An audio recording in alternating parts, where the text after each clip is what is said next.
क्षण कर्म चेतन बंधकारु, कर्म के अवसान का कह कर स्वरूप यथार्थ जग का, जो किया उपकार है उसके लिए जिन वाणी माँ को वंदना शत बार है, वंदना शत बार है, वंदना शत बार है।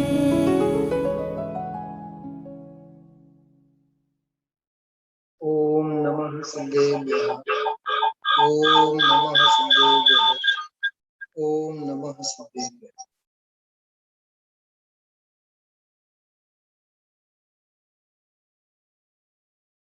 स्वाध्याय हम आप लोग प्रारंभ करते हैं।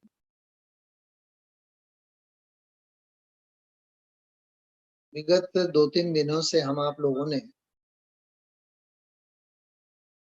सत्ता स्वरूप ग्रंथ के आधार से कुल परंपरा और पद्धति परंपरा के अनुसार परीक्षा किए बिना केवल संगति मात्र से, कुल पद्धति मात्र से अथवा जैन कुल में जन्म भर लिया उसके हिसाब से सहज द्रव्य क्षेत्र काल भाव का बनाव बनता है और यह जीव धर्म की 4 बातें समझता है, 2-4 दर्शन पूजा वगैरह क्रियाएं करता है और पर द्रव्यों के साथ की सर्व सामान्य क्रियाओं में आत्म संतुष्ट होकर के धर्म की पूर्णता समझता है, पूर्णता मानता है। पूज्य गुरुदेव श्री कई बार एक बात कहा करते हैं, बहुत ध्यान से सुनना आप लोगों, बहुत बढ़िया बात है कि ये बाह्य क्रिया तो पर द्रव्य के साथ की निमित्त नैमित्तिक क्रियाएं हैं। सतीश कुमार क्या कहा? पर द्रव्यों के साथ की निमित्त नैमित्तिक संबंध की क्रिया है और निमित्त नैमित्तिक संबंध की क्रियाओं को यह जीव धार्मिक क्रिया समझता है, धर्म की क्रिया समझता है। कितना बड़ा भ्रम है। गुरुदेव श्री बोलते हैं इसी का नाम जीव तत्व की भूल है और यही तो अजीव तत्व की भूल है, क्योंकि न जीव को जानता है पहचानता है और न अजीव को जानता पहचानता है। वकील साहब समझाणु?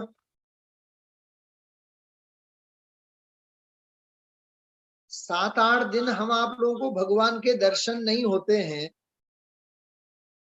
शादी ब्याह में, घर परिवार के अन्य किसी काम में हम आप लोग व्यस्त होते हैं और 7-8 दिन बाद भगवान के दर्शन होते हैं, तो ऐसा नहीं लगता है कि हम तृप्त हो गए, बहुत बड़ा धर्म कर लिया। वो दर्शन करने के भाव क्या शुभ भाव है कि नहीं? पर द्रव्य का लक्ष्य है कि नहीं? उसमें हमें आश्रव तत्व दिखना चाहिए या धर्म तत्व दिखना चाहिए? आश्रव नजर आना चाहिए ना, वो आश्रव तत्व है ना।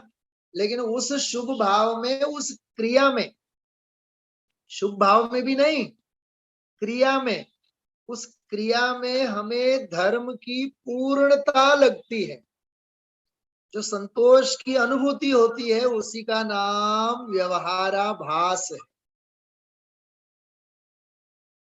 क्रिया का नाम व्यवहाराभास नहीं है, मान्यता का नाम व्यवहाराभास है। लिख के रखना इस मंत्र को आप।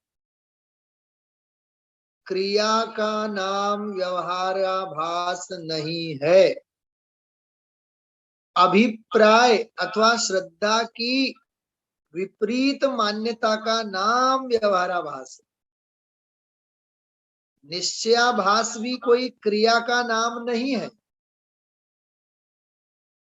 ज्ञान की शुष्कता में, क्या कहा, ज्ञान की शुष्कता में, चर्चा विचारणा के शुष्क व्यवहार में अपने आप को धर्मात्मा समझना, इसका नाम व्यवहारा, इसका नाम निश्चयाभास। निश्चय है नहीं, निश्चय का केवल आभास है। व्यवहार है नहीं, व्यवहार का आभास है। तो कुल पद्धति परंपरा से जो जीव धर्म को मानता है, चाहे वह देव भक्ति भी करता है, चाहे वह गुरु भक्ति भी करता है। हाँ, कल हम आप लोगों ने गुरु भक्ति के संदर्भ में लिया ना विषय। हाँ, गुरु भक्ति के संदर्भ में क्या लिया हम आप लोगों ने, कि जो निर्ग्रंथ मुनिराज हैं, हाँ, जो निर्ग्रंथ मुनिराज हैं, शुद्धोपयोग रूप धर्म जिन्होंने अंगीकार किया है, मतलब शुद्धोपयोग धर्म ही, शुद्धोपयोग रूप मुनि धर्म ही यथार्थ में मुनि धर्म है। मोक्षा प्रकाशक का पढ़ा था ना हम आप लोगों ने। हाँ, किसी क्रिया का नाम धर्म नहीं है। धर्म अभिप्रायगत होता है, श्रद्धा में होता है। हाँ, तो मुनिराज के बारे में कहा था हम आप लोगों ने, मुनि जीवन क्या चीज है। हाँ, धन्य मुनिराज की समता, धन्य मुनिराज की स्थिरता, धन्य मुनिराज की प्रभुता, धन्य मुनिराज की शुचिता, धन्य मुनिराज हमारे हैं, हमें प्राणों से प्यारे हैं। सुनाई दे रहा है ना सभी को? हाँ, चिखली वालों से लेकर के खामगांव वालों तक, और खामगांव वालों से लेकर के बंबई तक। हाँ, और बंबई में भी अणु शक्ति नगर वालों तक आवाज आ रही है ना बराबर? हाँ, धन्य मुनिराज का चिंतन, ये मुझे इतनी अच्छी लगती है भक्ति।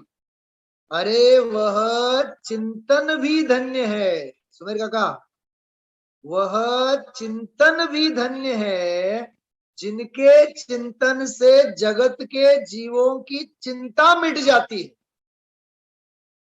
क्या कहा? पेंटागोन वाला समझाई छे? हाँ, घना दिवसे दर्शन थया।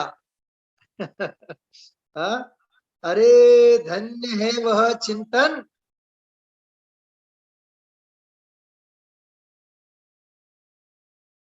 चिंतन के द्वारा, जिसके चिंतन से जगत के पामर जीवों की चिंता मिट गई।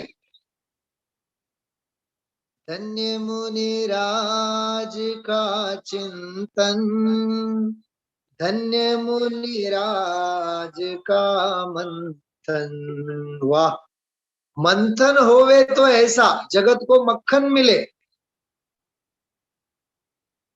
क्या कहा? मंथन ऐसा मुनिराजों का कि जगत को परमागम का अमृत मिले। वो भक्ति गाते हैं ना सतीश कुमार अपन, मक्खन ही परोसा है छाछ को निकाल के। क्या परोसा है? मक्खन ही परोसा है छाछ को निकाल के, जिन वाणी को रखना अरे भव्यो संभाल के। हाँ, जिन वाणी को रखना अरे भव्यो संभाल के, हम लाए हैं विदेह से तत्वों के ज्ञान को, जिन वाणी को रखना अरे भव्यो संभाल के। जिन वाणी, जिनकी वाणी है अपमान न करना, जिन वाणी जिनकी वाणी है अपमान न करना, जिन वाणी को जिन देव से कम तीन समझना, अनुभव के रसा स्वाद से लिखा रे भव्यो, जिन वाणी को रखना रे भव्यो संभाल के। अनुभव की वाणी है ये जिनवाणी। अभी मालूम, एक सप्ताह पहले चांद खेड़ी में एक बनाव बना, देखा होगा आप लोगों ने वीडियो, मेरे पास है वीडियो। सतीश कुमार देखा कि नहीं?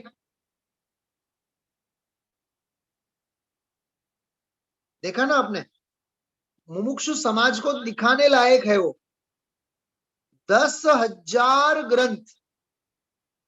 चांदखेड़ी मंदिर में बाढ़ आ गई पूरी, 7-8 फीट तक पानी, तो 40-50 लोग इकट्ठे हुए और पानी यहां तक, उसमें बहनें, माताएं, बहनें सब लाइन पे खड़े रहे और पूरी लाइब्रेरी में से 10,000 ग्रंथों को उसमें से निकाल के सुरक्षित जगह पहुंचाया।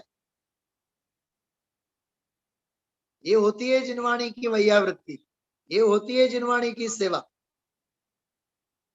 मेरे पास वीडियो है, चाहे तो आप कहना मुझे, मैं भेजता हूं आपको, दिखाने लायक है। सुमेर काका, वो गजपंता के बच्चों को दिखाओ, आप गजपंता के बच्चों को वो वीडियो दिखाओ और बच्चों को कहो, जब आपदा आती है माँ जिनवाणी के ऊपर, तो इस प्रकार से जिनवाणी की सेवा हमें करनी चाहिए। सतीश कुमार, चिकली में दिखा ना वो वीडियो सबको, बहुत प्रेरणा मिलती है हम आप लोगों को। ऐसी देव शास्त्र भक्ति, ये भी व्यवहार की बात चल रही है अभी तो। हाँ, अभी तो मैं थोड़ा सा गुरु भक्ति के संदर्भ में आपके सामने खोल रहा हूँ कि मुनिराजों का चिंतन, मुनिराजों का मंथन। धन्य मुनिराज का जीवन, धन्य मुनिराज का अध्ययन। वाह, उनका अध्ययन तो देखो, समय सार निकले, प्रवचन सार निकले, षटखंडागम निकले, शास्त्र के शास्त्र लिखे जाए, ऐसा तो अध्ययन। कैसी धन्य होती है अध्ययनशीलता उन मुनि भगवंतों की। हाँ, धन्य है वह गृहस्थ जिसके जीवन में 2-4-6 घंटे स्वाध्याय अध्ययन के लिए समय भी निकलता है और निकाल पाता है। धन्य मुनिराज का दर्शन, धन्य मुनिराज का प्रवचन, धन्य मुनिराज का अर्चन, धन्य मुनिराज का भोजन। मुनिराज का भोजन, आहार, मुनिराज का अर्चन, मुनिराज का प्रवचन, वाह, और मुनिराज के दर्शन। धन्य मुनिराज का श्रद्धान, धन्य मुनिराज का वह ध्यान, धन्य मुनिराज का वैभव, धन्य मुनिराज का अनुभव। अरे धन्य है उनका अनुभव और धन्य है उनका आत्म वैभव। ऐसे मुनिराज, मुनिराजों की ये सही पहचान है भाई। धन्य मुनिराज का आहार, धन्य मुनिराज का विहार, धन्य मुनिराज का संगम, धन्य मुनिराज का उद्यम। अरे उनका उद्यम देख देख करके जगत को अपनी गतिविधियों का भान हो गए। हर क्रिया मोक्ष की तैयारी के लिए, मुनिराज की हर क्रिया मोक्ष की तैयारी के लिए। हाँ, धन्य मुनिराज का संगम, ये बहुत बढ़िया पंक्ति है। अरे धन्य है जिन जीवों को मुनिराज का संगम होता है। देखिए इस पंचम काल में विषय कषाई और पापी जीवों का मिलना बहुत सरल है, लेकिन तत्व के रुचिवंत जीवों का मिलना महा मुश्किल है। महापुण्य का उदय हो तब कोई तत्व की रुचि वाला जीव हमें मिलता है। मोक्ष के मार्ग में हम आप लोगों को ले जाने वाला ऐसा कोई सत्पात्र जीव मिल पाता है अपने को, वो भी साथी से पुण्य का उदय होता है तब। इसलिए भाइयों, पद्मनंदी पंचविंशितिका में है एक श्लोक है, कई बार मैं बोला करता हूँ। हाँ, येऽभ्यासयन्ति कथयन्ति विचारयन्ति संभावयन्ति च मुहुर्मुहुरात्मतत्त्वम्। क्या कहा? हाँ, समझ में आ रही है? बहुत मार्मिक बात है भाई। हाँ, येऽभ्यासयन्ति कथयन्ति विचारयन्ति संभावयन्ति च मुहुर्मुहुरात्मतत्त्वम् संभावयन्ति च मुहुर्मुहुरात्मतत्त्वम्। इतनी सुंदर बात है। हाँ, येऽभ्यासयन्ति कथयन्ति विचारयन्ति संभावयन्ति च मुहुर्मुहुरात्मतत्त्वम्। ते मोक्षमक्षयमनूनमनन्त सौख्यम् क्षिप्रम् प्रयान्ति नवकेवल लब्धि रूपम्। तत्काल वे नव लब्धि स्वरूप मुक्ति को प्राप्त करते हैं। पद्मनंदी पंचविंशितिका में लिखा है ये श्लोक। ये अभ्यासयन्ति, जो अभ्यास करते हैं, कथयन्ति कथन करते हैं, विचारयन्ति विचार करते हैं, संभावयन्ति अर्थात भावना भाते हैं। भावना तो भाव, हाँ, निरंतर भावना तो होनी चाहिए ना हमारी। हाँ, आत्म भावना भावता जीव लहे केवल ज्ञान रे। हाँ, भावना कौन सी होनी चाहिए? हमें भगवान होने की भावना नहीं होनी चाहिए? हाँ, एक बार गुरुदेव श्री से किसी ने पूछा कि आप सभी को भगवान बताते हैं, तो सब भगवान बन जाए तो संसार खाली नहीं हो जाएगा? गुरुदेव श्री से पूछा, आप सभी को भगवान भगवान भगवान बोलते हैं, तो सभी भगवान हो जाए तो संसार खाली नहीं हो जाएगा? तो गुरुदेव श्री बोले, चिंता मत करो, तुम्हारे जैसे जीव संसार में रहेंगे, क्योंकि ऐसे प्रश्न भी मूर्ख ही पूछते हैं और मूर्खों को ही ऐसे प्रश्न उठा करते हैं। संसार का क्या होगा? तुझे अपनी आत्मा की चिंता होनी चाहिए कि जगत की चिंता होनी चाहिए?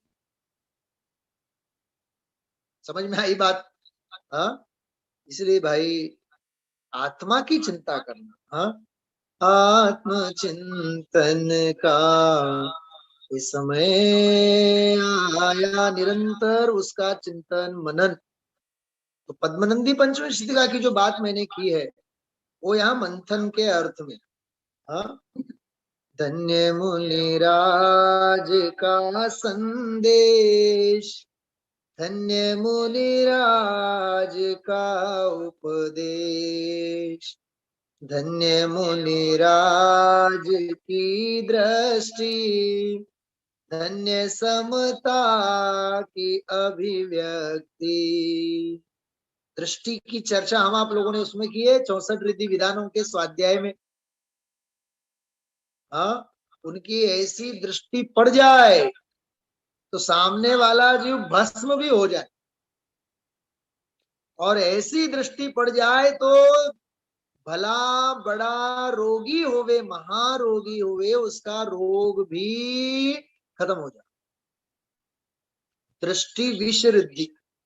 कैसी रिद्धि? देखो आप, दृष्टि विष, नजर मात्र डाले ना तो सामने वाले के ऊपर जहर चढ़ जाए, और दृष्टि भर डाले तो सामने वाले के शरीर में चढ़ा हुआ जहर भी उतर जाए। ऐसी मुनि दशा, ऐसा मुनि जीवन। तो मुनिराजों के संदर्भ में उपवास कर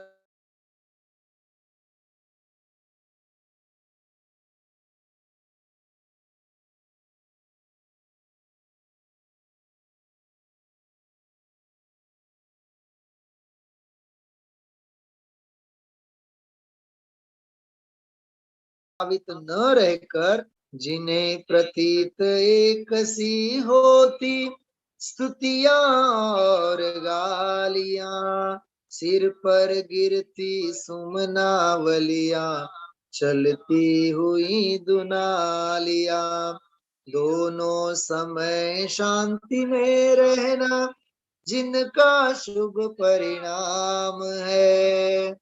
जग के उन सब मुनिराजों को मेरा नम्र प्रणाम है।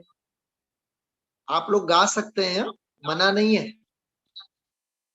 और पाप तो लगेगा ही नहीं, उल्टा पुण्य लगेगा। और घर में जो सुन नहीं रहे हैं ना, उनको लगेगा कि घर में भक्ति चल रही है। हाँ, योगा वाले समझ में आ रही बात? हाँ? हर उपसर्ग सहन जो करते, कह कर कर्म विचित्रता, तन तज देते किंतु न तजते अपनी ध्यान पवित्रता। ध्यान और पवित्रता को नहीं छोड़ते, शरीर छोड़ देंगे, तन छोड़ देंगे। एक दृष्टि से देखा करते, गर्मी वर्षा ठंड जो, तप्त उष्ण लू रिमझिम वर्षा, शीत तरंग प्रचंड जो।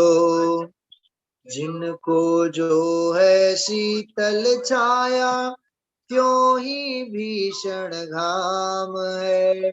जग के उन सब मुनिराजों को मेरा नम्र प्रणाम है। सिद्धों की श्रेणी में आने वाला जिनका नाम है। जग के उन सब मुनिराजों को मेरा नम्र प्रणाम है। थोड़ी गंभीरता से सुनना। परिशः और उपसर्ग कहा जाता है मुनिराजों के ऊपर होते हैं शरीर पर, कहा जाता है मुनिराजों के ऊपर। और मुनिराज तो बसा करते हैं अपने आत्मा में।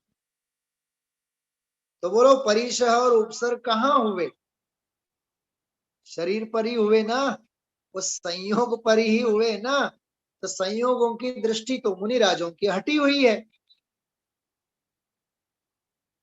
कुछ समझ में आ रहा है?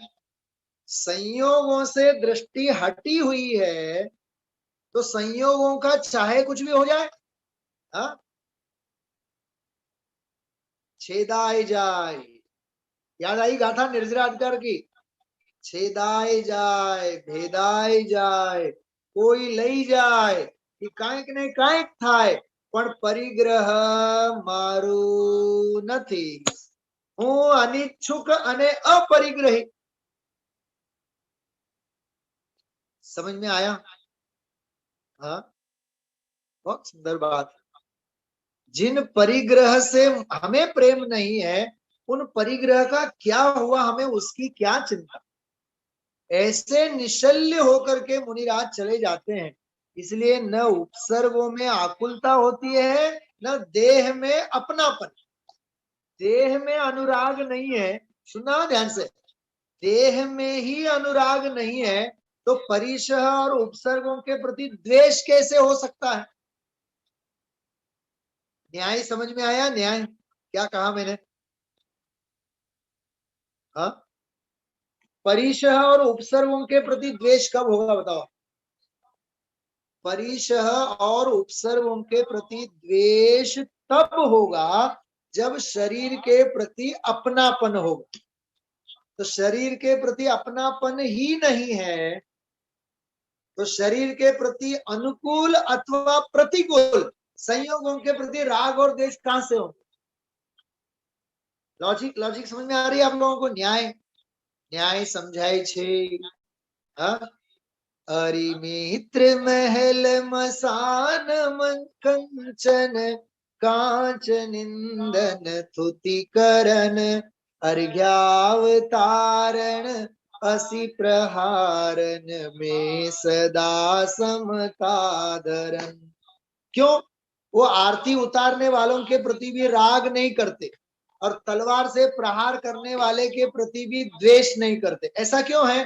क्योंकि शरीर मेरा नहीं है ऐसा जिसने माना, उसको अनुकूल प्रतिकूल संयोगों के प्रति राग और द्वेष हो कैसे सकते हैं? ये है असल में मुनिपन। इसलिए केवल बाह्य भेष के ऊपर, बाह्य वेशभूषा के ऊपर हम आप लोगों को न जाकर उनके पुद्गलाश्रित और आत्माश्रित गुणों का हमें ज्ञान होना चाहिए। उन दोनों का यथार्थ निर्णय करके हमें गुरु भक्ति करनी चाहिए। बात समझ में आ रही है? हाँ। अच्छा देखिए, हम आप लोगों के काल में जब हम आप लोग प्राइमरी में वगैरह पढ़ते थे, आज से 30-40 साल पहले की बात कर रहा हूं, तब के हमारे गुरुजी कैसे होते थे? धोती, बराबर, ऐसा सादा सादा कपड़ा, हाँ, सादा शर्ट, सादा ही से रहते थे कि नहीं? उनका उठना बोलना कितना सिंपल रहता था ना। तो हम उनकी सादाई को देख करके उनसे दूर भागते थे कि उनके गुणों को देख करके उनसे गले लगना चाहते थे। कितना पूज्य भाव था ना उनके प्रति। अरे बाह्य भेष को नहीं देखा जाता है, अंतरंग के गुणों को देखा जाता है। तो केवल नग्न दशा बाहर से जो है वो नहीं देखो, वो अंदर से कषाय से नग्न है। देह नग्नता या भाव नग्नता? हाँ, भाव नग्नता। अंतरंग से कषाय भाव छूट गए हैं, निशल्य हुए हैं, किसी के प्रति किसी प्रकार का राग द्वेष भाव नहीं। ऐसा सहज मुनि जीवन, भेद ज्ञान की ज्योति जलाकर शुद्धात्म में रमते हैं, शुद्धात्म में रमते हैं। क्षण क्षण में अंतर्मुख हो सिद्धों से बातें करते हैं, सिद्धों से बातें करते हैं। ऐसे परम दिगंबर मुनिवर देखे हृदय हर्षित होता है, आनंद उल्लसित होता है। ऐसी मुनि दशा। चाह नहीं है राज्य की, और हमारे जीवन में चाह सभी की दुनिया की। दुनिया भी मिल जाए ना तो भी कम है। हा? चाह नहीं है राज्य की, चाह नहीं है रमणी की, चाह नहीं है रमणी की। चाह हृदय में एक यही है, शिव रमणी को वरने की, शिव रमणी को वरने, मोक्ष रूपी रमणी को वरने की चाह है मुनिराजों को। और यहाँ हम आप लोगों को मोक्ष रूपी रमणी को वरने के अलावा सारी चाह है दुनिया भर की। बोलो, ऐसा मुनिपना और ऐसा हम आप लोगों का गृहस्थपना। उनका जीवन अपरिग्रही, मुनिराजों का जीवन अपरिग्रही, और हम आप लोगों का जीवन परिग्रह से भरा हुआ। और दुनिया की गिनती भी कितनी गजब की है। जिसके पास जितना परिग्रह वह उतना पुण्यशाली माना जाता है दुनिया में। और जिनवाणी कहती है जिसके पास जितना कम परिग्रह वह पुण्यशाली, और जिसके पास जितना अधिक परिग्रह वह उतना पापी। परिग्रह क्या है? 5 पापों के नाम बोलेंगे आप लोग, कौन कौन से हैं? 5वां पाप कौन सा है? परिग्रह नाम का 5वां पाप है ना। 10 प्रकार के बाहर के परिग्रह, तो जिसके पास बाह्य परिग्रह अधिक है वह पापी की पुण्यात्मा। जीभ नहीं उठेगी हमारी। जिसके पास जितना बाहर का संयोग, परिग्रह का विस्तार, वह उतना पापी है। याद रखना इस बात। परिग्रही पापी होता है कि पुण्यात्मा होता है? परिग्रह तो पाप है, बोलो। परिग्रह तो पाप है ना। तो कम परिग्रह वाला पुण्यात्मा के अधिक परिग्रह वाला पुण्यात्मा? हमारी गिनती क्या है? जिसके पास कार हो, बंगला हो, खूब पैसा हो, वो पुण्यात्मा अपन कहलाता? नहीं, बिल्कुल नहीं। परिग्रह को तू पुण्य में डालता है? बिल्कुल नहीं। अरे पुण्यात्मा तो हमारे निर्ग्रंथ मुनिराज हैं, जिनके पास वस्त्र का टुकड़ा भी नहीं, तन पे वस्त्र नहीं है। बात समझ में आ रही है? इसलिए गुरु भक्ति के संदर्भ में उद्गलाश्रित और आत्माश्रित गुणों का हम आप लोगों को यथार्थ ज्ञान होना चाहिए। और इस रूप से निर्ग्रंथ मुनि दशा, शुद्धोपयोग रूप मुनि धर्म जो अवस्था है, वही सचमुच में मुनिपना है। रत्नत्रय की सचमुच में परिणति जो है वही यथार्थ में गुरु है, और वही गुरु भक्ति है। और उस दशा के प्रति हम आप लोगों को अहोभाव होना चाहिए। तो ये गुरु भक्ति के संदर्भ में हम आप लोगों ने विषय लिया। अब आगे का जो विषय है वो हम आप लोग शास्त्र भक्ति से संबंधित, वो 2-1 दिन का विषय है, वो हम आप लोग सोमवार और मंगलवार वगैरह आगे ही लेंगे। बराबर। अभी का समय मैं अभी पूरा करता हूँ, और विशेष स्वाध्याय के साथ मुझे अभी जुड़ना है। इसलिए आप लोग सभी हाथ जोड़ें, माँ जिनवाणी की हम आप लोग वंदना करते हैं।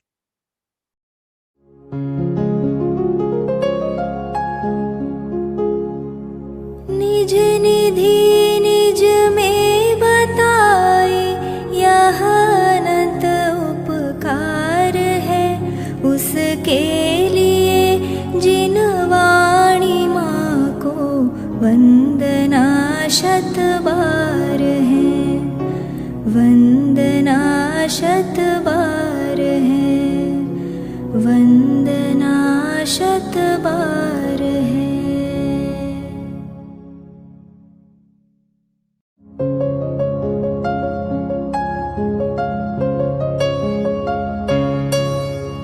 हे जिनवाणी भारती तो ही जपो दिन रैन, जो तेरी शरणा गहे सो पावे सुख चैन। जावाणी के ज्ञान ते सूझे लोकालोक, सो वाणी मस्तक नवो सदा देत हो ढोक, सदा